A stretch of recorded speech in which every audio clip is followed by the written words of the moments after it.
Hey, I'm Lisa and welcome back to my channel. In today's video, I want to share with you my battle with body image and fitness.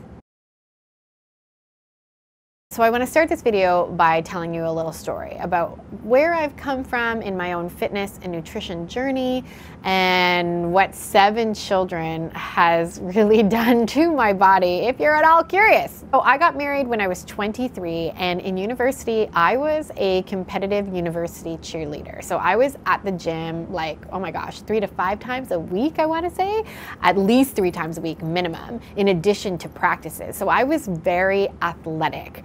And I went into my first pregnancy in incredible health. My second pregnancy, really healthy. Third pregnancy, really healthy. I had those first 3 pregnancies all under the age of 30. When I had my children in my 20s, I really didn't have to do anything to quote unquote bounce back. I just did. Like, I don't know why, but with breastfeeding and maybe being active, I didn't find it difficult to lose the baby weight and not to really gain that much in my 20s. Once I turned 30, I don't know what happened. I'm not sure if it was part just the reality of getting older and metabolism slowing down. I have a feeling it also had something to do with the fact that I was so busy. I wasn't preparing healthy meals. I was eating like leftover chicken nuggets and French fries for dinner, that kind of thing. Let me know in the comments. I see you all out there who eat leftover chicken nuggets and fries. And so I got to a place where basically I was really overweight. I was beginning my pregnancy, so my 4th, 5th, 6th, 7th pregnancies, I was beginning them like heavier than I had ever been in my life. I was not really losing the weight.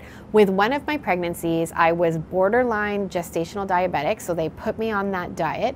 And again, I was borderline for the following pregnancy. For the 7th one, I finally kind of figured things out and I just went on the diet, and that really helped. So this is all to say that I've had an ongoing struggle with losing weight, keeping it off, developing exercise systems and habits and routines, and to be honest, generally feeling good about my body, especially in my 30s. There's been an interesting conversation. If you follow Joanna over at Nesting Story, if you follow Amanda Muse, there are some beautiful women on Instagram, Bluebird Kisses, Sasha Exeter that I follow, and I will link them all. And there's been an interesting conversation in the last couple of weeks and months around, is the conversation on body positivity actually doing us harm? So let me just I'm just gonna throw this out there, and if you disagree with me, let me know in the comments, because I definitely welcome the conversation. I really do believe that we should love our bodies, and I don't think that we should feel bad about them. And yes, if you are at a certain size, I do not think that we should be in constant torment with our bodies. So some people who say, the conversation around body positivity, and they say, I love my curves, look how strong and powerful I am, regardless of what size I am. I 100% support that feeling of empowerment, and that we should not despise our bodies. However, and here's the big okay, I'm gonna get the hate mail. However, I think we have to be really careful when we sort of take this spirit of embracing our curves, but use it as an excuse or a reason to not exercise and not eat well. Because here's the hard gosh darn truth. This is simple mathematics. We cannot intake more calories than we expel in some way and expect the equation to balance out. We can't just put anything in our body and then not do any kind of fitness and expect healthy heart, lungs, cardiovascular system, all those things, muscles. We can't expect all these things to just sort of miraculously come out the other end in a good equation. We have to do things, especially as we get older, at least that's my experience, especially as we get older, to set us up for future years of strength and longevity and wellness. And for me, what it boils down to is if we want to show up and be able to serve and be present to the people that matter most to us, our spouses, our kids, our communities, we have to take care of the bodies that we've been given. It simply isn't going to work if we just cross our fingers and say, I really hope my body's gonna hang on. No, like it just doesn't work that way. I have another video where I shared 3 things that I had to take off autopilot, and I talk very specifically about how I had to make a shift in my whole mindset around fitness and nutrition, and I'll put that for you in the cards. But I wanna be super transparent with you.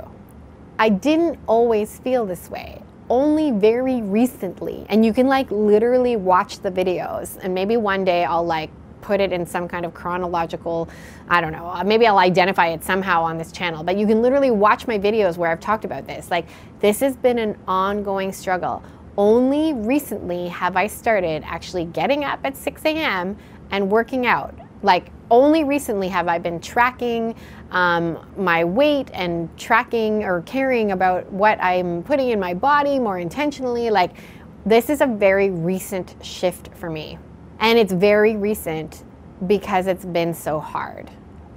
I just want to say, like, in full transparency, I didn't want to care about this before. I found it too hard. I found it too hard to, like, you know, at 9 p.m. when I was starving after working and taking care of kids, to like prepare a healthy meal. I did not want to get up at 6 a.m. and work out because I thought it was going to be difficult and not worth it. But my friends, what I wish I had been able to tell myself before is how much better I was going to feel, how much more strong, how much more clear thinking, how much more just able to like go up the stairs even and not be huffing and puffing, to be able to have like a little dance party with my children and not be completely exhausted, to be able to literally just like walk up a hill and be able to do that with confidence feels amazing. Whereas before, all those things, I felt sluggish, I felt down. For me, it's not so much about weight and vanity, although let's be honest, obviously a little bit of that is motivating. It is motivating to feel like I'm gonna look nice in certain kinds of clothing and I can wear certain things and feel really confident. But for me, it is about strength. And for me, it's about being able to show up and serve well my family. And that is why I just don't think we can use any sort of notion of body positivity as an excuse to not take care of the body we've been given. There is a cost. I hate to say it, but there is a cost when we don't take care of ourselves.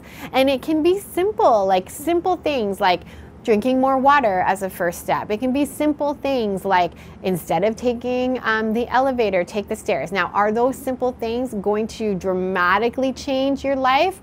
No, but they're a start. And that's the thing that, again, I wish I could have told myself before, is that you just have to start. Don't worry about being this like big complicated workout thing. Don't worry about hiring a personal trainer, or although I do believe in those, like I had one for a period and they're really helpful. But you can just start on your own. I do Peloton on my app. It takes 10 minutes, like legit 10 minutes. If I feel like doing another 10-minute workout, I will do it. Do I do that every day? No, sometimes I just do a 10-minute workout, but it's a start.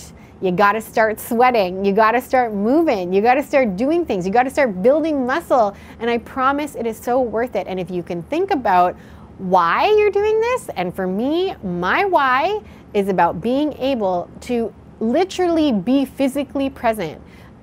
The things I do now are going to inform the kind of person I am at 60, at 65. I want to be able to be the kind of mom and grandma in my older years that can be active and vibrant. And honestly, if you have a mission, if you have a thing, if you're doing something that is bettering the world via your business, via your blog, via a YouTube channel, like, don't you think that the vessel in which you do it, which is your body and your mind, don't you think that you need to take care of it like a car? Like, think about that. If you want to impact the world with your God-given mission, How can we do that if the machine is not working well? That's my soapbox moment. And honestly, really and truthfully, I did not feel this way before. And now feeling like I am more strong, feeling like I have more air in my lungs even. You can see, I feel like if you watch this, like you can feel how passionate I am about this now. I used to feel so dejected and so like just give up on my fitness life and my nutrition life because it was hard. But you know what? Hard things are worth it, because the payoff of hard things, the payoff of working through the messy, murky middle and coming out the other end a changed person is so worth it. So do it.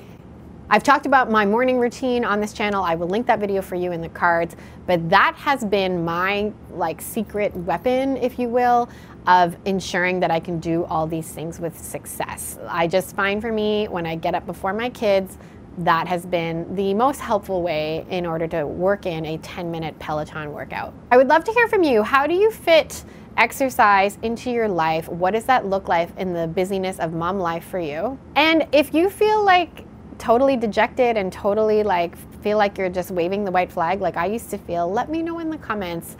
Honestly, we're in this together, and I really do believe that the biggest hurdle is beginning. If you like this video, I would love for you to give it a big thumbs up and hit the share and subscribe button. And until next time, cheers to designing your beautiful life.